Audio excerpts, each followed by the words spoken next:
So, Star Wars, is the second part, is up right now. We are here on Scrap Station. It is DieStar against the UkraineStar.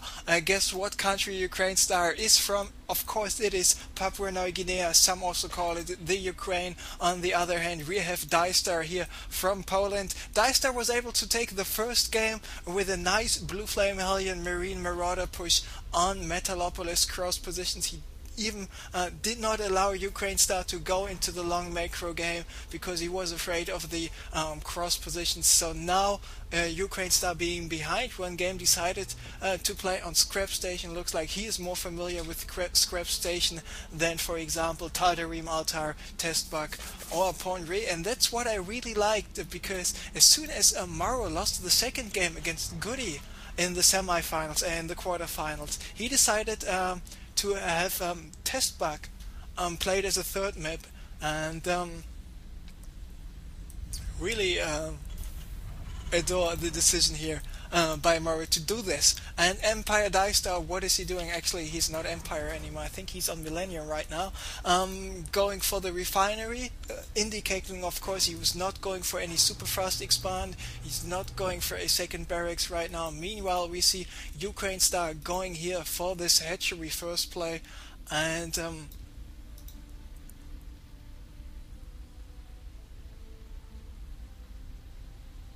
yeah, that's about it. Just waiting for the Empire asking, can he go for a drink? So looks like he wants to pause this game, and actually this suits me really, really well. So I would just take a 30-second break as well. Be right back.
I was starving to death in this 1 minute of break. Was able to I was able to eat something, and I'm really, really happy, because special Andre with some special bread is a very good combination. So anyway, let's focus a little bit more on the game. UkraineStar now going for his spawning pool. I mean, actually he will finish with the spawning pools in the next 50 seconds. Factory is coming up by DieStar here.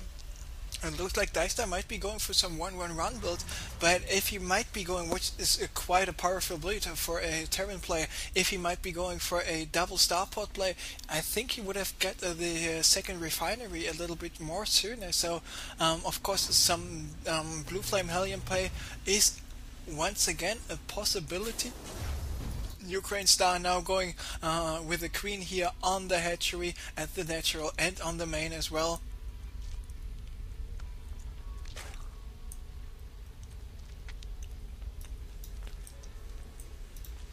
And DieStar, he does not want to go for Blue Flame Hellions, he does not want to go for the double starport Banshee play, but instead he wants to expand, and this is a decision by him what I really, really like, because if he stays on one base, he will have to make an all or nothing and all-inish kind of push, and if this push will not be successful, he will be pretty much out of the game. So expanding rather sooner than later is always a nice choice to go for.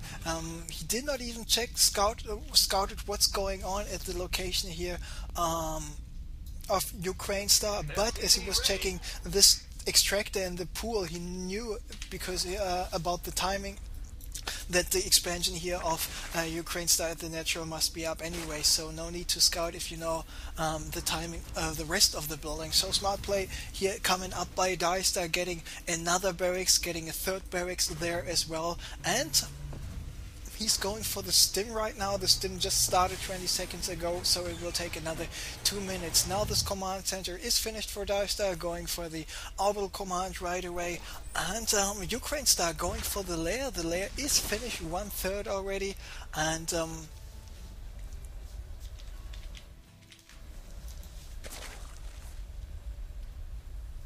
he's just continuing to drone up. Meanwhile, DieStar has a tech lab here added to the factory as well, going for some siege tanks. Not even started the siege mode yet, so he should be taking care of this very, very soon. Going for run reactor. Oh, some Zerglings trying to get in here, but what are those Zerglings good for if you don't have any banelings? I mean, bust the front open with some Zerglings will not be successful. This 1, 2, 3, 4, 5, 6, 7 Marines and this one siege tank will just not be enough, will just more than be enough to take out possible Zerglings trying to bust the way to victory here. So smart choice by UkraineStar. By the way, here's the scoreboard, I'm sorry. Smart choice by UkraineStar to pull back, to move back. And once again, the winner of those two guys will play against Moro in the finals of tonight's Competo Cup number 27. There we see UkraineStar continuing with the creep spread. This is a good thing to go for, especially on scrap station, where you can expand with a creep tumors underneath those destructible rocks. This is a very good thing. He's got an overlord here at the island expansion. This is where he needs to scout. So UkraineStar is now doing everything by the book, going for the spire, getting the 2 extractor up here at the natural, even though I think those 2 extractor could have gotten up a little bit more earlier, because he was only mining gas from one base for the last 80 minutes and 40 seconds, which is not that much. Which is quite a lot. I mean, he could have mined a little bit more gas a little bit sooner there already. So what is the unit counting station telling us? It is 24 Zerglings, and that's it. On the other hand, we have 18 Marines, 1 siege tank, 2 Hellions, 2 Marauders, and 33 SCVs, meaning that DieStar is behind in terms of harvesters by about 20, but because of the fact that UkraineStar is still on 2 base, not just yet getting another expansion, it's a second base, a second expansion, it's not too bad for DieStar, but now we see the hatchery is being built here by UkraineStar, but DieStar is aware of it, because now he sees about the hatchery, and of course UkraineStar is reacting just in time, moving out with his Zerglings here, and he will take out this Marine pretty soon. Meanwhile, DieStar is just getting more and more forces up and running. He has got this combat shield finished in 2 seconds, just started the +1, getting more siege tanks, double refinery at the natural coming up, and he's now going for the starport. He's got a barracks with a reactor here right away, so he will be able to reactor switch those buildings right pretty soon. And UkraineStar is not only expanding here at the gold, but he's also expanding here at the center location. So by the way, here the Mutas, taking out one SCV, building the starport, and he's doing a good job at avoiding this missile turret. And this happens when you only have the missile turrets not in the right place, and the Zerg player just exactly knows where to micro the Mutas. He just abuses the fact, oh, there's a single SCV, oh, there's a single supply depot, I would just take it out. And he still sees those Marines, and that's why he decides to take somewhere else. And this is a nice missile turret placement. You protect the mineral line on the left side, you protect the mineral line on the right side, as well as those 2 refineries. So UkraineStar has no other choice left than to fly away, but this missile turret placement here on the center and on the right location with exposing, leaving this area still exposed is not the best choice. But on the other hand, he's got quite an impressive marine force here, but with the centrifugal hooks, the Baneling speed upgrade finished for UkraineStar pretty soon, and this base being up and the gold base being up, his macro will kick in very very soon, and as soon as the macro kicked in and he will be able to produce 1 or 2 production cycles of a full lava inject, he will be able to get out quite a nice amount of forces, now going for the queen at the center location, going for the queen at the gold expansion as well, and he's just getting more stuff of everything. Meanwhile, DieStar, I mean, he's got an impressive amount of siege tanks, he's got even nicer amount of marines, he's got a 1-2 medivacs, and but DieStar is only now getting the armory. Where is it currently? Here it is. This armory will be finished in 30 seconds, and if he wants to add some Thors in the mix, he will just have to wait another 30 seconds. And UkraineStar meanwhile is everywhere. There we see the creep spread is continuing here to the center location, but looks like DieStar is now moving out. The supply is telling us that DieStar is behind 25 supply, but this 25 supply is only the difference in harvester count there. He is still continuing to move out. Some banelings killed some marines, and now all the marines are in a still livable position, so to say. Siege tank is sieged up here at the Zalnaga watchtower.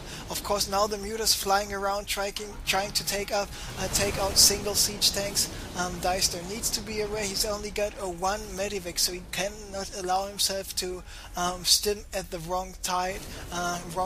So he does not have to, can't allow himself to overstim there by any chance. UkraineStar was able to take out another siege tank. A couple of those marines were stimmed.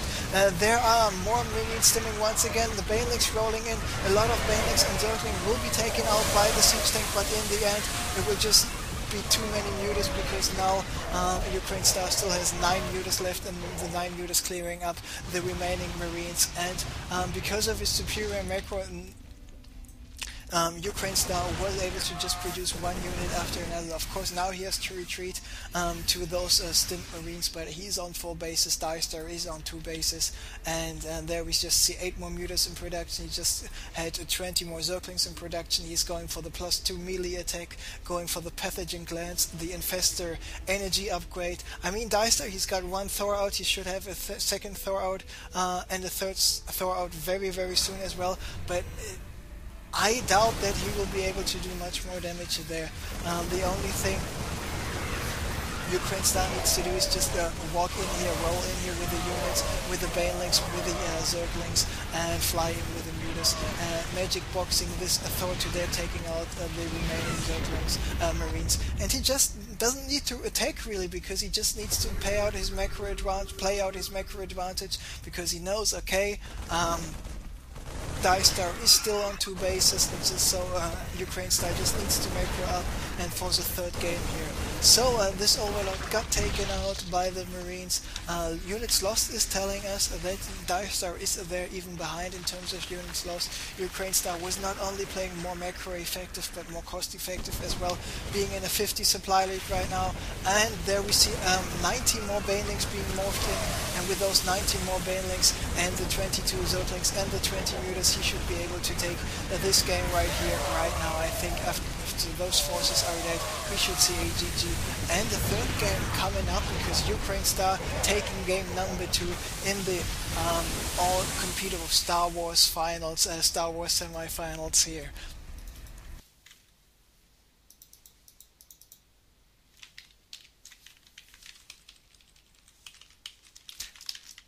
And to be honest, personally, I don't think that DieStar will choose one of the 3 new maps in the map pool. I think we might be seeing something like Lost Temple, Delta Quadrant,